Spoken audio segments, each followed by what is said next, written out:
எல்லோருக்கும் வணக்கம். பெரிய தெய்வங்கள் நேற்று ரெண்டு பேரும் ஷேர் மார்க்கெட்ல மாத்தி விளையாண்டுருக்காங்க. இவங்க ஒரு 2766 கோடி, அவங்க ஒரு 2149 கோடி. எப்படியோங்க மார்க்கெட் 22,500 இருக்குது நிஃப்டி. இதை எப்படியாவது ஒரு 25,000 அப்படின்றது இந்த மாசத்துக்குள்ளேயோ அல்லது அடுத்த மாசத்துக்குள்ளேயோ எலெக்ஷனுக்கு முன்னாடி கொண்டு வந்து நிறுத்திட்டாங்கன்னா ஒரு தேங்காய் வாங்கி உடைச்சிட வேண்டியதுதான். இது என்னடா சவுத் இந்தியன் பேங்குக்கு வந்த சோதனை அப்படின்ற மாதிரி சவுத் இந்தியன் பேங்க்ஸ் ரைட்ஸ் அப்படின்றது இப்போ எடுத்து பார்க்கும் பொழுது நேத்தெல்லாம் 8 ரூபா பக்கத்தில் ட்ரேட் ஆகிட்டு இருந்தா இன்னைக்கு வெறும் 6 ரூபா 55 பைசா ட்ரேட் ஆகிட்டு இருக்கான். அப்படின்னா என்ன அர்த்தம்னா இந்த ரைட்ஸ் என்டைட்டில்மெண்ட் வந்து நேற்று வாங்கினவங்களோட இன்னைக்கு வாங்கி அப்ளை பண்ண போறாங்க அப்படின்னா அவங்களுக்கு இன்னும் ₹1 டிஸ்கவுண்ட் அப்படின்றது கிடைச்சிருக்கும் ஷேர் மார்க்கெட்டில். இல்லைப்பா எனக்கு இந்த தலைவலியே வேண்டாம், இதை வாங்கிட்டு நாங்கள் போய் வாங்குறதுல எனக்கு ஒன்றும் பெருசாக இன்ட்ரெஸ்ட் இல்லை, அதனால நான் அந்த ரைட்ஸை விற்கணும் அப்படின்னு ஆசைப்பட்டா அவங்க ரைட்ஸை விற்கிறதுக்கு எத்தனை நாள் அப்படின்னு பார்த்தீங்கன்னாக்கா இன்னும் எத்தனை நாள், ரொம்ப கம்மியான நாள் தான். மார்ச் 14க்கு முன்னாடியே வித்தரணும், இல்லைன்னா அப்புறம் இதுவும் கிடைக்காது. ஏன்னா அப்புறம் இந்த ரைட்ஸ் அப்படின்றது அதனோட எலிஜிபிலிட்டி பீரியட் முடிஞ்சிருது, அதுக்கப்புறம் இது ட்ரேடே ஆகாது.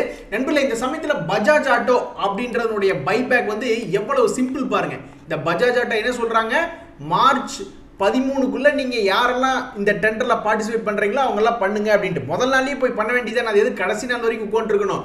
நானா இருந்தேன்னா எவ்வளவு சிம்பிள் பாருங்க. இது ரொம்ப சிம்பிள். ஒவ்வொருத்தருடைய பேக் ஆஃபீஸ்லையும் ஒவ்வொருத்தருடைய புரோக்கர் பேக் ஆஃபீஸ்லையும் போனீங்கன்னா இந்த மாதிரி ஒரு ஆப்ஷன் இருக்கும், பைபேக் பஜாஜ் ஆட்டோ எந்த டேட்லேருந்து எந்த டேட் வரைக்கும் இருக்குது அப்படின்றது போட்டுருவாங்க. நம்ம ஜஸ்ட் போய் அதை கிளிக் பண்ணி பிளேஸ் ஆர்டர்னு கொடுத்து எவ்வளோ குவான்டிட்டி நம்ம பைபேக்கு ஆஃபர் பண்ணுறோம் அப்படின்னு போட்டு சப்மிட் கொடுத்துட்டா வேலை முடிஞ்சுது. ரைட்ஸ் இஷ்யூ மாதிரி பேங்க்கில் போய் அப்ளை பண்ணு, அங்கே போகணும் இங்கே போகணும் அப்படின்ற மாதிரி அல்லாட தேவையில்லை. ஸோ இப்படி தான் பஜாஜ் ஆட்டோ அப்படின்ற பைபேக்கு நீங்கள் அப்ளை பண்ணணும். இது ரொம்ப எளிதானது. இதை ஏன் லாஸ்ட் நாள் வரைக்கும் வச்சிருக்கீங்க, அப்ளை பண்ணுற மாதிரி இருந்தால் இப்போ ஒரு உதாரணத்துக்கு நீங்கள் 3 ஷேர் அல்லது 5 ஷேர் வச்சிருப்பீங்க, உங்களுக்கு பைபேக்கு எலிஜிபிலிட்டி அப்படின்னு உங்களுக்கு மெயில் அனுப்பிச்சிருப்பாங்க, இருந்துட்டு போகுது. இருந்தாலும் நீங்கள் அப்ளை பண்ண வேண்டியதானே. என்ன காரணம்னா உங்களை மாதிரி நிறைய பேர் எலிஜிபிலிட்டி இருந்து அப்ளை பண்ணலினா அப்போ அந்த இடம் உங்களுக்கு கிடைக்கும்ல. நண்பர்களே, இன்னைக்கு ஐபிஓக்களை பொறுத்த வரைக்கும் முக்கியமான விஷயம் என்னன்னா இந்த முகா புரோட்டீன் அப்படின்ற ஷேர் வந்து இன்னைக்கு லிஸ்ட் ஆகுது. அந்த லிஸ்ட் ஆனது வந்து ரொம்ப டிசப்பாயின்மெண்ட் தான். நீங்க சொல்லலாம் 50% வந்து லிஸ்டிங் கெயின் ஆயிருக்கு, இது டிசப்பாயின்மெண்ட்னா உண்மையிலேயே டிசப்பாயின்மெண்ட் தான். 50% இறங்கி பிளஸ்ல தான் வந்திருக்கான். பட் இருந்தாலும் எவ்வளவு எதிர்பார்க்கப்பட்டது தெரியுங்களா, இந்த முகா புரோட்டீன்ஸ் வந்து சரி 28 ரூபாய்க்கு வர்றான், எந்த ரேட்ல லிஸ்டிங் ஆகும் அப்படின்னு எதிர்பார்க்கப்பட்டது வந்து ஆல்மோஸ்ட் 63 ரூபா. ஸோ 63 ரூபாய்க்கு வராம அவன் வந்து உண்மையிலேயே வெறும் 42 ரூபாய்க்கு லிஸ்ட் ஆனது ஒரு ஏமாற்றம் தான். பட் ஸ்டில் இன்னும் 50% லாபத்தில் தான் இருக்கு. இந்த சமயத்தில் தான் நீங்க ஒன்று யோசிச்சுக்கணும், நம்மளுக்கு 100% லாபம்னு காமிச்சிட்டு வெறும் 50 வரதுனால தப்பு கிடையாது. ஆனா இன்னைக்கு இன்னொன்று ஓபன் பண்ணியிருக்கான் பாருங்க, ஜேஜி கெமிக்கல்ஸ் அப்படின்ட்டு. அந்த ஜேஜி கெமிக்கல்ஸ் வந்து என்ன ரேட்டுக்கு வருது அப்படின்னு பார்த்தீங்கன்னா வெறும் 221 ரூபா. பட் அவனுடைய லிஸ்டிங் என்ன அப்படின்னு பார்த்தா எதிர்பார்க்கறதே வெறும் 11% எதிர்பார்க்குறாங்க. இவங்க இது எங்காவது அப்புறம் மைனஸ்ல போயிட்டான்னு என்ன பண்றது? இந்த மாதிரி இருக்கிற லிஸ்டிங் கெயின் தான் நம்மளுக்கு சிரமம். 100% லிஸ்டிங் கெயின் இருந்து 50% தான் லாபத்தில் வருதுன்னா பரவாயில்ல, சந்தோஷமா வித்துட்டு போயிடலாம். ஆனா 11% லாபம் கிடைக்குது அப்படின்ற மாதிரி காமிச்சிட்டு அதை விடவும் கம்மியா லிஸ்ட் ஆச்சுன்னா அப்புறம் கண்டிப்பா யாராவது ஒருத்தர் கேட்பாங்க, ஏப்பா அவனே 11% தான் லிஸ்டிங் கெயின் காமிச்சான், நீ ஏன் அதுக்கு அப்ளை பண்ண அப்படின்ற மாதிரி.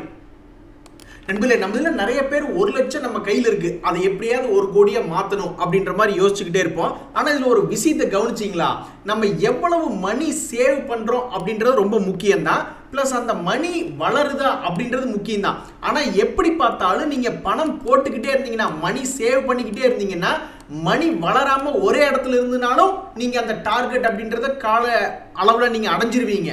ஸோ முதல்ல என்ன செய்யணும் அப்படின்னா உங்களுக்கு அந்த எண்ணம் தான் வரணும், சரி நம்ம 1 கோடி எப்படியா சேர்த்திடணுமப்பா அல்லது ஒரு 50 லட்ச ரூபா சேர்த்திடணும் அப்பா அப்படின்ட்டு. அப்போ நீங்கள் தொடர்ந்து பணம் போட்டுக்கிட்டே இருக்கணும். அது வளர்ந்தாலும் சரிதான், வளரலினாலும் சரிதான்.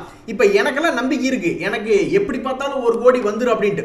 ஒன்றும் இல்லை, ஒரே ஒரு மியூச்சுவல் ஃபண்டில் காட்டுறேன் பாருங்க. 3 லட்ச ரூபா நான் போட்டிருக்கேன் அப்படின்னா அது 4 லட்ச ரூபாயே இப்போ வளர்ந்துருக்கு, சரிங்களா. எக்ஸ்ஐஆர் அப்படின்னு பார்க்கும்போது ஒரு 17% ஆகும்போது ஒரு 2 வருஷத்துல வளர்ந்துருக்கு நம்ம வச்சுக்கிடுவோமே. அப்போ இந்த சமயத்தில் நம்ம போய் எடுத்து பார்க்குறோம், 4 லட்ச ரூபா நான் நீ பணமே போடல, நீ ஒன்றுமே பண்ணல, நான் எதுவுமே நாளையிலேருந்து நடு வீட்டில் படுத்துக்குவேன் அப்படின்ற மாதிரி நினச்சிக்கிட்டா கூட இந்த 4 லட்ச ரூபா என்ன ஆகும், இந்த 17% தொடர்ந்து கிடைச்சிக்கிட்டே இருந்ததுன்னா ஆல்மோஸ்ட் 20 வருஷத்துலேயே எனக்கு 1 கோடி வந்துருமே. ஸோ இப்படி கூட யோசிச்சு பார்ப்பேன், எதுக்கு 4 லட்ச ரூபா, அதை ஒரு 8 லட்ச ரூபாயை மாற்றணும். டபக்குன்னு ஈக்குவிட்டியில் இருக்கிற 4 லட்சம் தூக்கி இங்கே ஒரு 4 லட்ச ரூபாய் போட்டுட்டேன்னு வச்சுங்களேன், அப்போ என்ன ஆகும், 8 லட்ச ரூபா ஆகும் பொழுது அப்போ 10 கோடிங்கிறது எனக்கு 16 வருஷத்துலேயே வந்துடும். சரி இன்னும் கொஞ்சம் முக்குன்னு முக்கி ஒரு 20 லட்ச ரூபாயை போட்டு விட்டோம்னா என்ன ஆகும், அவன் 10 வருஷத்துலேயே எனக்கு 1 கோடி கொடுத்துட்டு போயிடுவான். ஸோ நம்ம போட்ட பணம் வளருதோ இல்லையோ, நீங்கள் உங்கள் மனசில் ஒரு எண்ணம் வேணும், 1 கோடி எப்படியா சேர்த்திடணும். அதுபடி கொஞ்சம் கொஞ்சமாக நகர்த்திட்டே வந்தீங்கன்னா, இப்போ பாருங்க நான் 4 லட்ச ரூபா சேர்த்திட்டேன். இதுக்கப்புறம் நான் ஒன்றுமே பண்ண தேவையில்லை. எனக்கு அது 20 வருஷம் கழிச்சு 1 கோடி அப்படின்றது வர்ற வாய்ப்பு ரொம்ப ரொம்ப அதிகம். கிடக்கிறதெல்லாம் கிடைட்டு இந்த டாடா குரூப்பை ஏற்றி விடுங்கயா அப்படின்ற மாதிரி இன்னைக்கு நான் போய் பார்க்குறேன். ரேலிஸ் இந்தியா ஷேர் தூக்கி மேலே குறைச்சிட்டாங்க. இப்போ முதல்லாம் அதானி அப்படின்னு ஒரு பேர் எழுதி போட்டு கீழே ஷேரில் தூக்கி போட்டால் உடனே அதை எல்லாத்தையும் மேலே ஏற்றுவாங்க. இப்போ டாடா அப்படின்னு எழுதி போட்டு கீழே போட்டாக்க உடனே எல்லாத்தையும் மேலே ஏற்றுறாங்க. இதுக்கு முக்கியமாக ஒரு காரணம் என்னென்னா, இந்த டாடா சன்ஸ் அப்படின்றது ஐபிஓவை இன்னொரு 2 வருஷத்துக்குள்ளே வந்துடும் டாடா சன்ஸ் அப்படின்ற ஒரு காரணத்தினால தான். ஸோ இன்னைக்கு ரேலிஸ் இந்தியாவை ஏற்றி விட்டாங்க. எனக்கு ஒரு நப்பாசை தான், இந்த டாடா இன்வெஸ்ட் ஏறின மாதிரி, டாடா கெமிக்கல் ஏறின மாதிரி ஒரு 4-5 நாளில் ஒரு 20% ஏறினா பிரியாணிக்கு ஆகுமே அப்படின்ற மாதிரி நான் இந்த ரேலிஸ் இந்தியா வந்து ஒரு 2000 ரூபாய்க்கு வாங்கி வச்சுக்கிட்டேன். ஸோ ஷேர் மார்க்கெட்டில் எல்லாமே நியூஸ் தான் நண்பர்களே. அந்த நியூஸை கரெக்டாக பிடிச்சி எடுத்தோம்னா குடுகுடுன்னு பணம் அப்படின்றது கிடைக்கும். அப்படி நியூஸ் ஃபெயிலியர்னா அப்புறம் அடுத்த வருஷம் பார்த்துக்கலாம்னு விட்டுட்டு போக வேண்டியது அப்படின்றது என்னுடைய கருத்து. இந்த சமயத்தில் இன்னைக்கு மீடியாக்கெல்லாம் பார்த்துட்டு இருக்கும்போது வரே வா வெல்கம் மை பாய் அப்படின்ற மாதிரி இந்த ஐடிஎஃப்சி ஃபர்ஸ்ட் பேங்கை பல மாதிரி நம்ம கண்டுபிடி பேசிக்கிட்டு இருந்தால் அவன் ஏறாமையே இருந்தான். சரி, நீ மீடியாக்களில் டிஸ்கஸ் பண்ணதுக்கு அப்புறமாவது அவன் கொஞ்சம் வால்டிலிட்டி காமிக்கிறானா அப்படின்றது இனிமேல் பார்க்கணும். நண்பர்களே, எனக்கு என்னமோ மார்க்கெட் வந்து ஒரு சமநிலைக்கு, அதாவது ஒரு சாதகமான நிலைக்கு திரும்பிடுச்சுன்னு தான் நான் நினைக்கிறேன். இன்னைக்கு நிஃப்டியே பெருசாக ஏறினாலும் நிறைய பேருடைய போர்ட்ஃபோலியோ நல்ல 1% 2% ஏற வாய்ப்பு இருக்கிறதா தான் நான் பார்க்குறேன். எப்படி சொல்கிறேன்னா, இந்த ஜூபிட்டர் வேகன் அப்படின்ற ஒரு ஷேரில் வந்து நியூஸ் வருது. நியூஸ் வந்ததுக்கப்புறம் 4% ஏறி இருக்கான். பொதுவாக கடந்த சில நாட்களாக பார்க்கும்பொழுது மார்க்கெட் ஏறினாலும் அவங்கவுங்க போர்ட்ஃபோலியோ ஏறல. அந்த சமயத்தில் நியூஸ்கள் வந்தாலும் ஷேர்கள் பெருசாக ஏறாமல் இருந்தது. ஸோ இப்போ மார்க்கெட் மறுபடியும் தன்னுடைய இயல்பு நிலைக்கு திரும்பிட்டதாக தான் நான் பார்க்குறேன். நண்பர்களே, எல்லாருமே ஒரு நல்ல விலைக்கு வந்ததுன்னா பார்ஷலி அவங்க மொத்தமாக விற்கிறது இல்லை, பட் இருந்தாலும் கொஞ்சோண்டு விற்று லாபத்தை எடுத்துகிட்டு ஓடி போயிடுறாங்க. இன்னைக்கு மஹிந்திரா அண்ட் மஹிந்திரா எவ்வளோ பெரிய கம்பெனி, அவன் கீழே 4% கீழே பார்த்து சிரிச்சுக்கிட்டு இருக்கான். என்ன காரணம்னா, அதில் ஒருத்தர் ப்ரொமோட்டர் வந்து கொஞ்சோண்டு 1832 கோடி அளவு விற்று பணத்தை வெளியே எடுத்துட்டாங்க அப்படின்றதுனால அவங்க கொஞ்சம் இறங்கி கிடக்கிறான். அதே மாதிரி தான் இந்த என்எல்சி இந்தியா அப்படின்ற ஷேரும் கீழே இறங்கி கிடக்கு. ஏன்னா கவர்மெண்ட்டே வந்து ஆல்மோஸ்ட் 212 ரூபாய்க்கு ஒரு ஆஃபர் ஃபார் சேல் போட்டு ஆல்மோஸ்ட் அவங்ககிட்ட இருக்கக்கூடிய ஒரு 10 கோடி அளவிலான ஒரு ஷேர்களை விற்கிறாங்க. ஸோ எல்லாருமே உச்சத்தில் வரும்போது அவங்ககிட்ட இருக்கக்கூடிய சொத்துக்களை கொஞ்சோண்டு, அதாவது ஷேர் மார்க்கெட்டில் இருக்கக்கூடிய அவங்களுடைய ஷேர்களை கொஞ்சோண்டு விற்கிறாங்க. ஸோ இதையும் ஃபாலோ பண்ணுறவன் உண்மையிலேயே பெரிய ஆளாக தான் நான் பார்க்குறேன். ஷார்ட் டைம்லையும் சரி, லாங் டைம்லையும் சரி.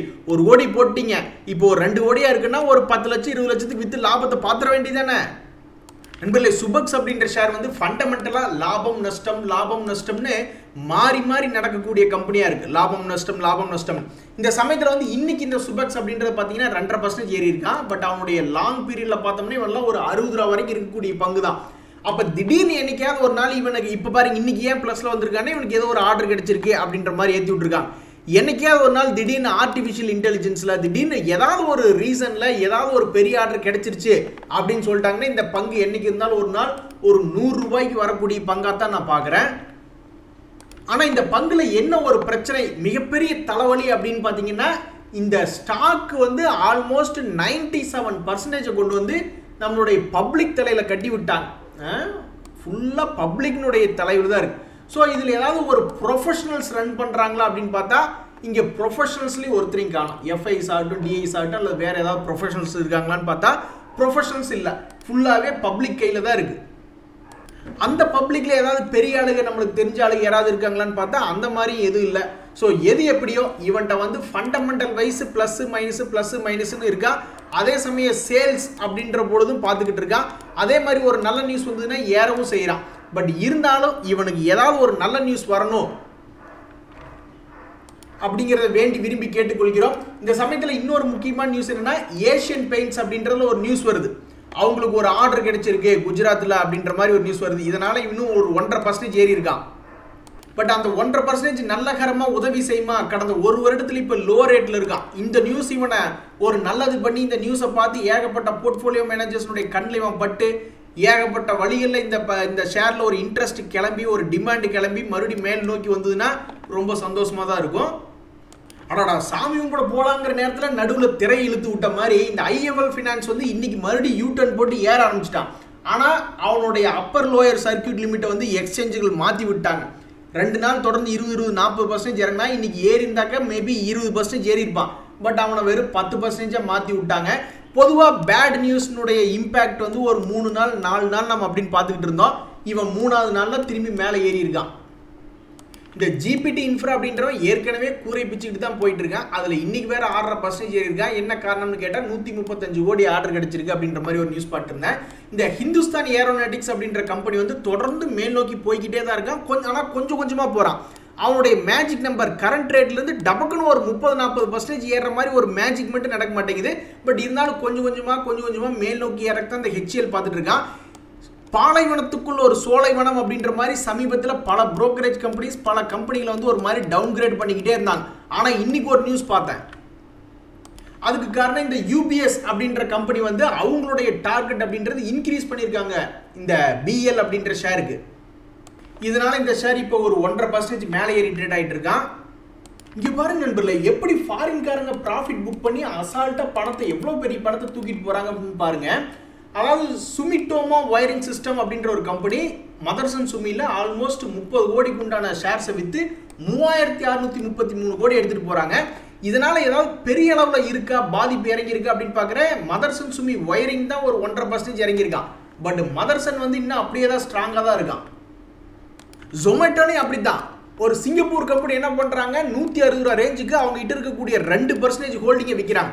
அதே ரேஞ்சில் போய் வேற ஒரு கம்பெனி வாங்குறாங்க. ஸோ மார்க்கெட் இப்படி தான் நடக்குது. சில பேர் வந்து ஒன்றா லாபத்தை புக் பண்ணுறாங்க அல்லது ஏதாவது வெளியே வரலாங்க.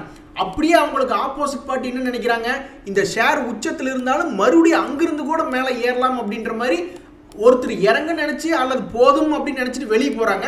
இன்னொரு புது குரூப் போய் அந்த உச்சத்தில் வாங்குது. அப்புறம் யாருமே வாங்க முட்டா என்ன ஆகும், அப்படியே லோயர் ஃப்ரீஸ் 10% 20% போயிடும். ஸோ உண்மையிலேயே மார்க்கெட் எப்படி எக்ஸிஸ்ட் ஆகுது டிமாண்ட் அண்ட் சப்ளைனா கருத்து வேறுபாடு இருக்கிறதுனால தான். அது பொதுவாக குடும்பத்தில் இருக்கு, ஷேர் மார்க்கெட்லேயும் இருக்கிறதுனால தான் அப்பர் லோயர் ஃப்ரீஸ்னு போய் நின்று ட்ரேட் ஆகாமல் அப்படியே 2 பக்கம் பை செல்லோடு இருக்கானு. ஓ மை காட், பல நாள் திருடன் ஒரு நாள் அகப்படுவான் அப்படின்ற மாதிரி இந்த ஜிஆர் இன்ஃப்ரா இன்னைக்கு 6% மேலே ஏறி இருக்கான். இவனை நம்ம ரொம்ப காலமாக பேசிட்டு இருந்த காலம் உண்டு. இவன் இதுக்கு முன்னாடி 1100 ரூபாயில பிரேக் அவுட் ஆனால் எப்படி ஒரு 2000 வந்தால் சந்தோஷம் வரும்னு நம்ம நினச்சிக்கிட்டு இருந்தோம். அதுக்கப்புறம் அந்த ரேஞ்சுக்குள்ளேயே ட்ரேட் ஆகிட்டு இருக்கான். எப்படியாவது இன்னும் 2 வருஷம் கழிச்சு பார்க்கும்பொழுது இவன் 2000 ரூபாயில் இருந்தான்னா மனசுக்கு ரொம்ப சந்தோஷம் வரும். ஷேர் மார்க்கெட்டில் ஒரு நியூஸ்ன்னு வந்துட்டாவே அந்த நியூஸ் முடிகிற வரைக்கும் எதை ஏற்றுறதுன்னு தெரியாமல் அது சம்மந்தப்பட்ட எல்லா கம்பெனியும் ஏற்றி விடுவாங்க. ஸோ இன்றைக்கி பார்த்தோம்னா டிடிஎம்எல் ஷேரையும் ஒரு 5% ஏற்றி விட்டுருக்காங்க. இவனே இனி 100 ரூபா கொண்டு போய் விட்றாங்களா இனி இல்லையா அப்படின்றது தெரியல. பட் இவன் பல பேருக்கு பணத்தை பிடி விட்டவன் தான் இந்த டிடிஎம்எல். ஏற்கனவே 300 ரூபா வரைக்கும்லாம் போனவன் தான். அதுக்கப்புறம் 50 ரூபா வரைக்கும் போயிட்டு இப்போ 87 ரூபாயில் ட்ரேட் ஆகிட்டு இருக்கான். ஸோ இன்னைக்கு டிடிஎம்எல் வந்து 100 ரூபா வருது அப்படின்னா அதுக்கு வேற எந்த காரணமும் இல்லை, இந்த டாடா சன்ஸ் காரணமாக தான் இருக்கணும். இந்த ஜூப்ளியன்ட் ஃபார்மா அப்படின்ற ஷேர் யாராவது வச்சிருக்கீங்களா? டெக்னிக்கல் மட்டும் என்ன சொல்லுது, இந்த ஷேர் மார்க்கெட்டில் இருக்கக்கூடிய பழைய வரலாறை வச்சு பார்க்கும்பொழுது இவன் ஒரு ட்ரெண்டிங் கிளின்னு தன்னைத்தானே காமிச்சுக்கிறான். அப்போ இந்த ட்ரெண்டிங் கிளி என்ன பண்ணியிருக்குன்னா, இதுக்கு முன்னாடி 2014 சமயத்திலிருந்தும் ஒரு உச்சத்துக்கு போயிட்டு மறுபடியும் கீழே வந்து படுத்துக்குச்சு. அப்புறம் மறுபடியும் உச்சத்துக்கு போயிட்டு கீழே வந்து படுத்துக்குச்சு. இப்போ பாதி தூரம் வந்திருக்கு. ஸோ இந்த 600 ரூபாயிலிருந்து இவனுடைய பழைய 20-15 வருஷம் பேட்டர்ன் அப்படின்றது வருது, கம்ப்ளீட் பண்ண ட்ரை பண்ணுது அப்படின்னாக்கா என்னை பொறுத்த வரைக்கும் இவன் இன்னொரு 1 வருஷம் கழிச்சு பார்க்கும்போது 1000 ரூபாயில் வந்து நிற்கணும் அப்படின்றது என்னுடைய கருத்து. ஸோ இந்த news maybe Jubilant pharma share வச்சிருக்கிறவங்களுக்கு ஒரு சந்தோஷம் தர வாய்ப்பு இருக்கிறதா தான் நான் பார்க்குறேன். இன்றைய தகவலில் உங்களுக்கு உதவியாக இருந்ததுன்னா எனக்கு சந்தோஷம் தான். ரொம்ப நன்றி, வணக்கம்.